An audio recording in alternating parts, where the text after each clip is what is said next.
श्री शिवाय नमस्तुभ्यम। हर हर महादेव। कल से सावन का पवित्र महीना शुरू हो रहा है। ये महीना भोलेनाथ का प्रिय महीना होता है। इसमें किया गया पूजा पाठ एक लोटा जल निष्फल नहीं जाता, उसका फल अवश्य मिलता है।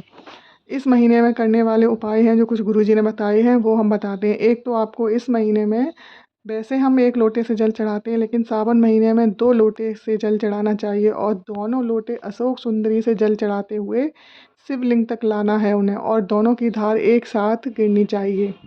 तो आप लोग ये सावन महीने में 2 लोटे जल वाला उपाय अवश्य करना।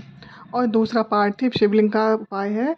आप अपने घर के किसी भी गमले में थोड़ी सी मिट्टी का शिवलिंग बना लीजिए। जलाधारी नहीं बनानी है, आपको शिवलिंग बनाना है, लेकिन वो गमला तुलसी का गमला नहीं होना चाहिए, और भी किसी पौधे का गमला हो, उसमें आप शिवलिंग बनाकर उसका भाई पूजन करें और घी का दीपक जला दें। बाद में जब आपकी पूजा हो जाए, उसके 20-25 मिनट बाद, आधा घंटे बाद उसका वहीं विसर्जन करना है। पूजन करते समय आपके मन की जो कामना है, आप जो चाह रहे हैं, बाबा से हाथ जोड़कर विनती करना कि बाबा मेरा ये काम पूरा कर दो।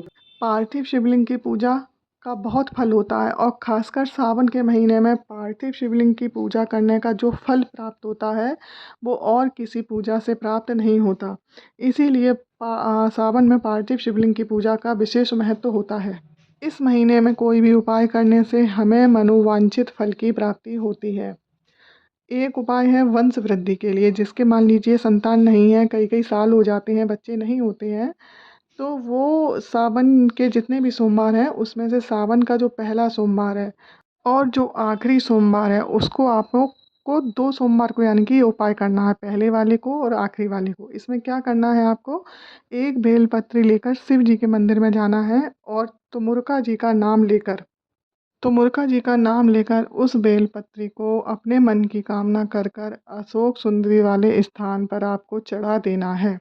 ये उपाय वंश वृद्धि वाला उपाय है। जिसके कई कई सालों तक कोई संतान नहीं है, वे इस उपाय को सावन माह में अवश्य करें। भगवान भोलेनाथ की कृपा से आपको संतान का सुख अवश्य प्राप्त होगा। भगवान भोलेनाथ सबकी मनोकामना पूर्ण करने वाले हैं, आपकी मनोकामना भी पूर्ण करेंगे। बेटा या बेटी कुछ भी हो, लेकिन आपको संतान की प्राप्ति अवश्य होगी। ये उपाय सावन महीने में ही किए जाते हैं। भगवान भोलेनाथ आप सबकी मनोकामना पूर्ण करें। हर हर महादेव।